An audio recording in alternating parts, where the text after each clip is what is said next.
Бүген без сезгә алдаугыч көзгеләр патшалыгында дигән тапшыруыбызны тәкъдим итәбез.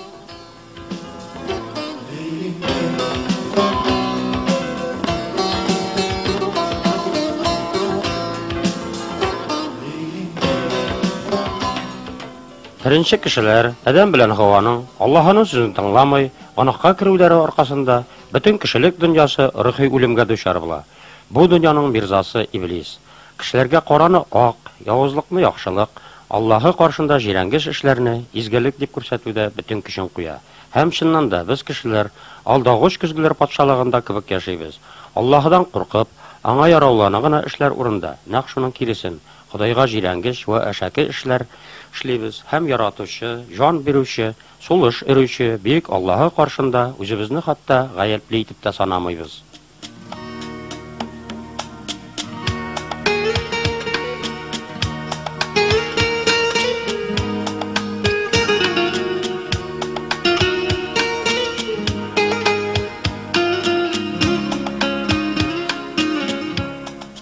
Кем соң ул Иблис? Изге язмалар аның турында нәрсә ди? Иблис грек теленнән гаепләүче, каршы торучы дигән мәгънәне аңлата. Иң башта Аллаһыга каршы баш күтәргәнче, ул фәрештәләр арасында иң гүзәле, иң бөеге булган. Изге язмаларда Аллаһы аның турында булай ди: "Син камиллек мөһере, зирәклек тулылыгы һәм гүзәллек таҗы идең. Канунсызлыгың ачылганчы, син юлларыңда камил идең. Güzelliğinden senin yüreğin tekebirlendi. Şöhret süyüğün zirəkliyini harap etti. İşin dürüstsüzlük bilen tuldu. Şuna göre min seni nur fəriştəsi, bozukluğun üçün Allah'ının tağından, utlu taşlar arasından bərib düşürdüm." İblis turunda bulay deyip yazılgan. Ул baştan ук кеше үтерүче иде, һәм хакыйкатьне тотмады. Чөнки аңарда хакыйкать юк. Ул ялган сөйләгән вакытта үзенекен сөйли. Чөнки ул ялганчы һәм ялган атасы.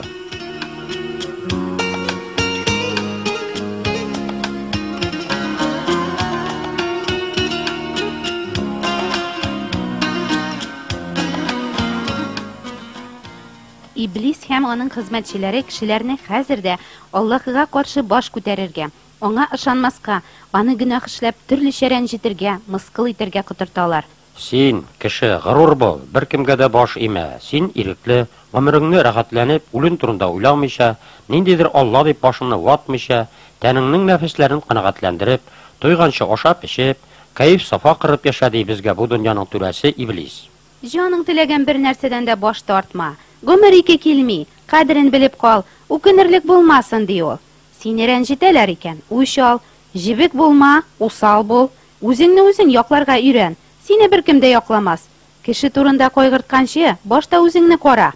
Үзеңне гаепләмә, башкаларның гаебе синекеннән дә зуррак бит. Нинди генә хәлгә торысаң да, судан коры чыгарга тырыш. Тормышы шундый. Югыйсә үзеңне сытарлар, изәрләр, җигәрләр. Моңа юл куйма. Тормыш иптәшең сиңа тиң түгел икән.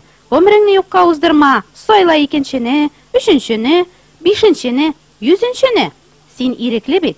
Үзеңә үзең хуҗа. Балаларыңны да өйрәт, иптәшләре арасында ала карга булмасыннар. Үсмерләр, сезнең үзегезнең башыгыз бар. Белеп, күреп, татып үсегез барсында. Өйрәнегез хәзер үк. Тик спид дигән нәрсә эләктерүдән генә сак булыгыз. Менә ничек өйрәтә безне Иблис. Ул үзенең бөтен осталыгын, хәйләкәрлеген, бөтен көчен куя бу эшкә. Чөнки Аллаһка каршы баш күтәргәннән бирле аның бар эше алдау, урлау, үтерү. Ул үзе белән тамакка күбрәк җаннарны сөйрәү өчен бөтен тырышлыгын куя.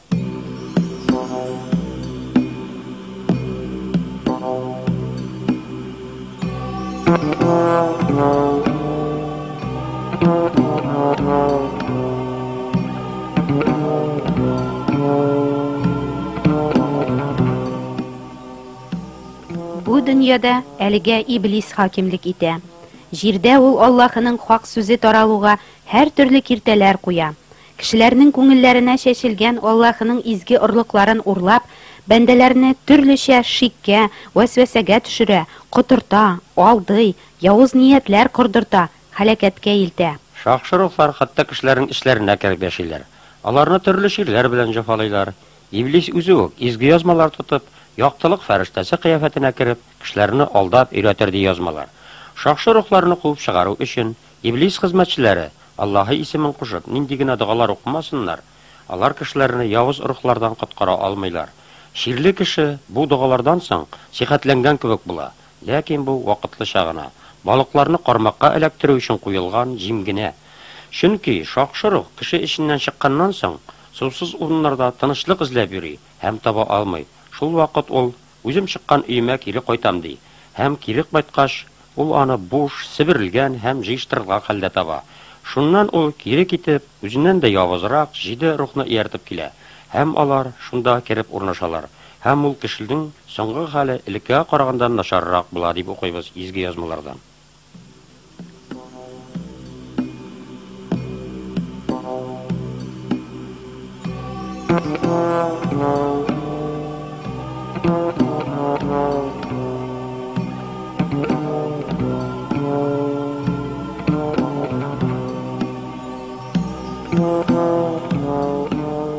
Кай берәүләр, Аллаһы бит көчле, ник соң ул иблис һәм аның фәрештәләрен хәзер үк юкка чыгарып бетерми, аларның дөньяда явызлык эшләүләренә юл куя дип сорыйлар.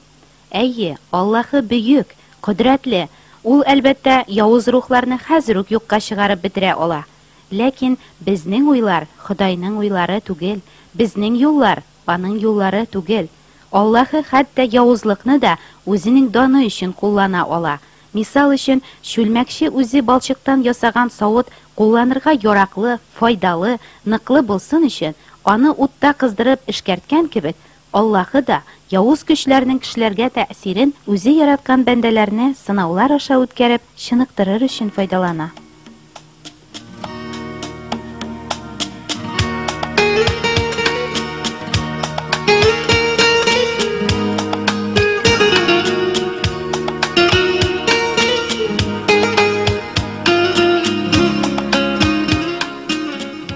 Дөньяда ике төрле көч бар: гаделлек һәм гаделсезлек, кешелеклелек һәм мөһербансызлык, дөрестлек һәм ялган. Аллаһыга буйсынмаучы кеше үзенең тормышыннан мәгънә табу өчен башка юл күрсәтүче, җитәкче, ягъни ниндидер башка Алла табарга тиеш.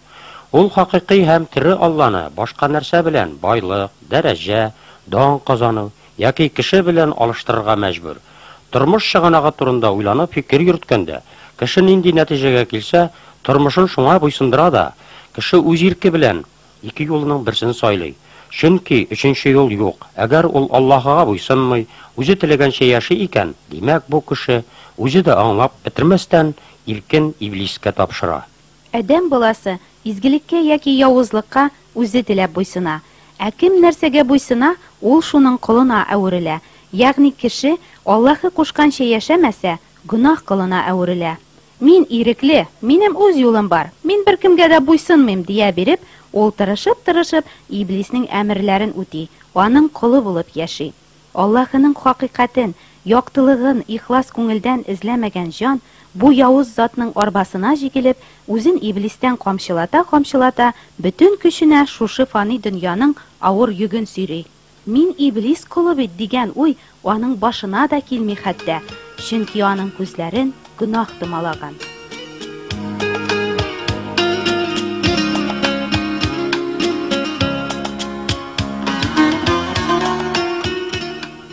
Кешенең халәте нинди котошкыч, үзенең тыңлаусызлыгы аркасында Алла белән элемтәләрен бозып, ул адашкан сарык кебек һәлакәткә дучар. Ул шайтан һәм гөнаһ кылына әверелгән. Гөнаһ эшләүче һәркем гөнаһның кылы ди изге язмалар. Изге Аллаһы юлы буйлап йөри алмаганлыктан кеше гөнаһлары буенча рухи үле. Бу котошкыч хәлдән, рухи үлемнән кеше үзе котыла алмый.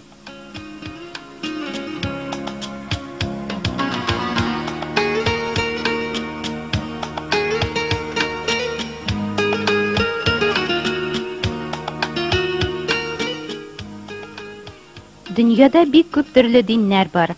Иблис ярдәме белән аларны кешеләр уйлап чыгарган һәм көндә уйлап чыгарып кына торалар. Менә сез татарлар бу юлдан барыгыз, ә сез руслар моннан китегез. Сезгә кытайлыларга бу юлдан барырга кирәк. Ә сез японнар бу юлдан барсагыз гына котылырсыз дип алды иблис кешеләрне. Ә без гөнаһка баткан кешеләр наданлыгыбыз, ялкаулыгыбыз, тәкәбберлегебез аркасында Аллаһының дөрестлеген эзләмибез. Худайның үзен дә, аның изге язмаларын да белергә теләмибез. Сорагыз, һәм сезгә бирелер, эзләгез һәм табарсыз, кагыгыз һәм сезгә ачарлар. Чөнки һәр сораучы ала, эзләүче таба һәм кагучыга ачарлар диелә изге язмаларда. Әмма без сорарга да, эзләргә дә, кагарга да теләмибез. Мәңгелек язмышыбыз безне тамчы да борчымый. Янып бетәчәк дөнья мәшәкатьләре һәм чириячәк тәнебезнең нәфесләрен канәгатьләндерү безнең өчен барсыннан да мөһимрәк. Үзебез эзләп, сорап, укып белергә теләмәгәнлектән, иблис хезмәтчеләре ни әйтсәләр, шуңа ышанып яшибез.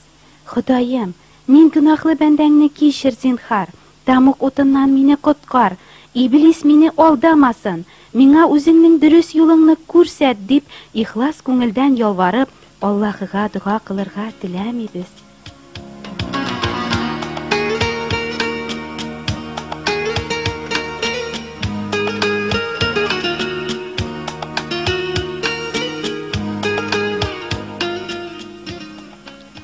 Аллаһы бәндәләренә төрле юллар бирмәгән. Аның каршында бар да бер тигез. Татар да, рус да, япон да, Кытай да, ак тәнлеләр дә, каралары да. Аллаһы кешеләргә төрле юллар түгел, тамак утыннан коткара ала торган чын иман гына бирә. Бер Алла, бер иман диелә язмаларда. Ә милләтләрне айырып, аларны дошманлаштыру, бер-берсенә каршы котырту, бу бары иблис эше. Алданмагыз, дин кешене коткара алмый. Аллаһыдан җаннарыгызны тамак утыннан коткаручы, чын иман сорагыз. Худайга үз телегездә дуга кылыгыз, аңа ихлас күңелдән ялварыгыз. Пәйгамбер Давуд Аллаһыга менә ничек дугалар кылган. Эй Раббы, дугамны ишет, ялынуыма колак сал, һәм кара, мин куркыныч юлда түгелме, һәм мине мәңгелек юлыңа бастыр.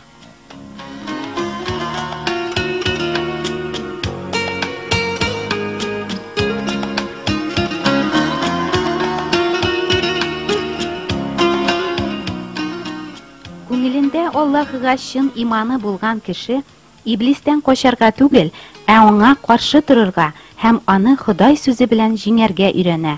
Изге язмалар иблис белән ничек көрәшергә өйрәтә. Уяу булыгыз, чөнки дошманыгыз иблис ырылдап торучы арыслан кебек кемне йотарга эзләп йөри. Аңа ныклы иман белән каршы торыгыз. Аллага буйсыныгыз, иблискә каршы торыгыз һәм ул сездән качар. Иблиснең һөҗүмен кире кагар өчен Аллаһының кораллы киемнәренә киенегез. Нык торыгыз, билегезне хакыйкать билбавы белән буыгыз. Гаделлегегез тимер кием кебек булсын сезгә. Ә иң элек иблиснең утлы укларын кире кага алырлык иман калканы тотыгыз. Башыгызга коткаручы турка киеп, Алла сүзен, рухи кылычны селтәгез.